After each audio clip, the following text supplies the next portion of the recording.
vrai que je suis dans le Seigneur il y a beaucoup d'années, mais l'évangile, j'allais à l'église, la doctrine et tout, déjà d'où je viens, on nous interdisait, on nous disait que l'église, c'est pas des camaraderies. Donc on n'avait pas le droit d'appeler, c'est-à-dire de fréquenter les frères et les sœurs dans l'église. C'est-à-dire quand on venait à l'église, on finit de prier, chacun monte chez lui, on n'a pas le droit de s'appeler. Et on n'avait pas le droit de manger à l'église, parce que c'était que oui, il y a les démons, il y a les sorciers. Même quand tu venais avec quelque chose, tu n'avais pas le droit de donner même à l'enfant d'un frère ou d'une sœur, c'était pour toi. Donc l'évangile, c'était comme si on était dans la crainte, malgré qu'on priait, mais on avait plus peur des démons, alors qu'on disait que Christ est avec nous. Et je bénis le Seigneur parce que à travers, comme on dit, parfois il peut y avoir des soucis, tu peux rencontrer des difficultés, mais tu ne sais pas que dans ces difficultés, c'est le Seigneur qui te fait passer parce qu'il t'emmène quelque part là où c'est bon. Dans l'évangile où c'était depuis 2014, ça veut dire qu'il y avait le frère qui suivait, le frère Pascal, qui suivait Dr Boulet sur Internet. Et tellement que moi, dans l'église où on revient, vous savez, les pasteurs sont dans la loi, c'est eux qui décident, comme les sacrificateurs à l'époque. Alors j'oublie que Jésus était venu, il nous a fait tous sacrificateurs, lui étant le souverain. Et je suis arrivé que lui, j'étais vraiment très attaché au pasteur, ça dit qu'on s'appelait, on s'est devenus comme des amis. Et chaque fois que le frère il suivait le docteur Roger sur Internet, à la maison, c'était des disputes, je ne supportais pas. Il y a des mots où j'arrivais à l'insulter, je l'insultais, il y avait lui, il y avait le docteur Adela. Je m'énervais parce que je me disais, mais ils ne peuvent pas dire qu'eux, ils connaissent toute la parole, que c'est eux qui ont toute la connaissance, alors que de là où je venais, on me disait que ce qui est révélé est aux hommes, ce qui est caché est à l'Éternel. Et quand j'entendais le docteur dire, oui, la révélation, il est plus mal caché, il est révélé. Donc chaque fois, il y avait des problèmes. Mais je ne savais pas que dans ça, le Seigneur avait prévu autre chose pour moi. Et chaque fois que je l'écoutais, alors une fois, j'avais ça dit un problème, un verset qui me dérangeait. C'était là où Dieu a tant aimé le monde qu'il a envoyé son Fils afin que quiconque croit en lui ne périsse point, mais qu'il ait la vie éternelle. Et il était en train de suivre, et alors à un moment, le docteur Adélard et le docteur Boulet, ils avaient intervenu sur ce verset. Et j'ai dit, mais c'est pas possible, Jésus il est venu pour tout le monde. Comment ils peuvent dire que Dieu n'est pas venu pour tout le monde? Alors je prends le téléphone, j'appelle mon ancien pasteur, et lui aussi il me confirme, me dit, oui, sœur Mamie, c'est vrai ce qu'ils ont dit, Dieu n'est pas venu pour tout le monde. Alors j'ai dit, ah, donc ce qu'il prêche c'est la vérité. Mais ça m'énervait parce que moi je voulais bien modérer, je voulais faire des choses à l'église. Et quand il disait que la femme ne peut pas enseigner, la femme à l'église doit se taire, donc cette parole, ça me révoltait. J'ai dit, ben, je vais quand même commencer à les écouter. Mais je les écoutais toujours en cachette. Quand le frère venait, j'éteignais la télé. Et une fois, dès qu'il n'était pas là, je l'écoutais dans le train. Mais à la maison, je ne voulais pas manifester. Et jusqu'à ce que le Seigneur a permis que par ça, il y avait la conférence, il avait appelé le frère Paty, le docteur l'avait mis en liaison avec le frère Paty et le frère Gauthier. Mais je ne les avais pas vus, je les insultais aussi. Parce que je ne voulais pas vraiment tout ce qui était assemblée des saints. Mais le Seigneur a permis, à travers ça, j'ai pu avoir le baptême, je me suis fait rebaptiser, parce que j'étais baptisé par une femme, le pasteur et sa femme. Donc c'était pas dans la vraie doctrine, j'étais obligé de me rebaptiser. Et à partir de cet évangile, j'ai vraiment eu l'envie de lire la parole, de partager, de discuter ce que j'avais pas avant.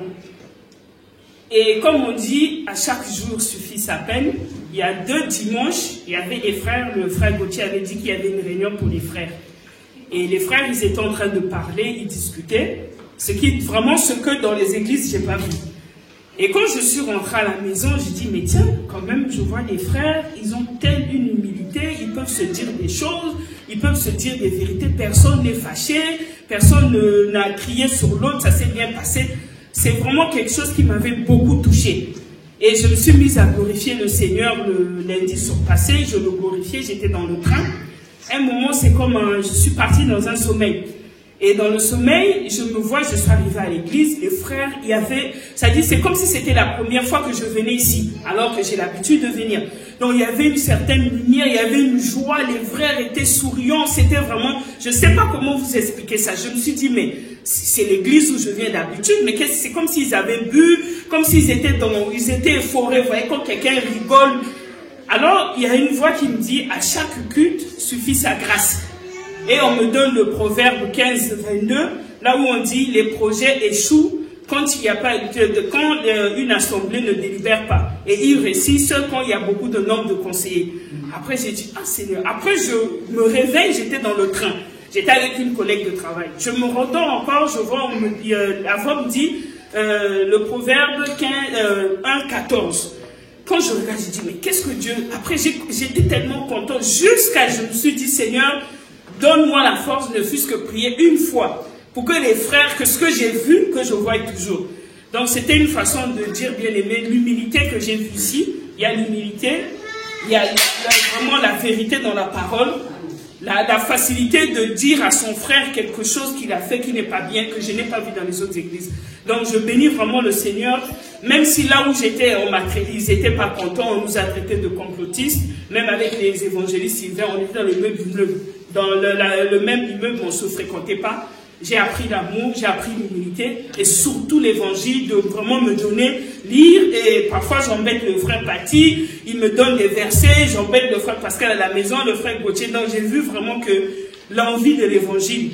C'est pour ça que je voulais dire aussi que quand on arrive, quand on vient, Dieu fait tous les jours, mais le fait de venir au culte, c'est bien parce que chaque culte suffit sa grâce. Amen. Ce jour, j'ai beaucoup bénéficié, que peut-être un autre jour, ça ne veut pas dire que Dieu ne fait pas, mais j'ai bénéficié ce jour-là parce que j'étais là. Donc la présence est importante. Voilà pourquoi je voulais chanter pour le Seigneur.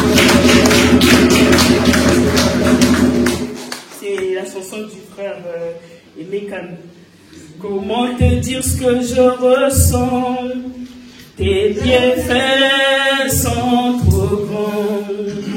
Du fond de mon âme coulent des larmes qui traduisent mes silences. Que ma vie soit une fleur, un parfum pour toi, Seigneur.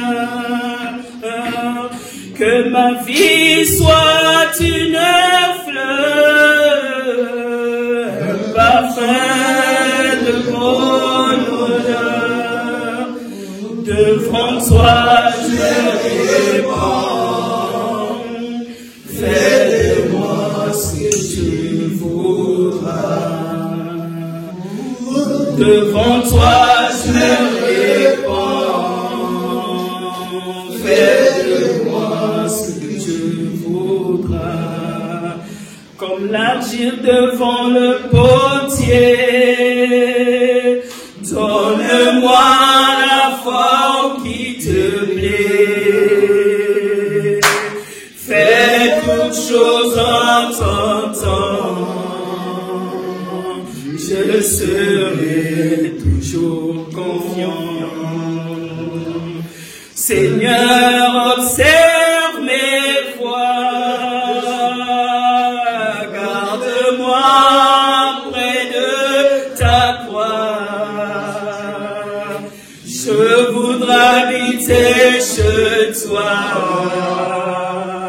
tous les jours ici-bas. Que ma vie soit une fleur,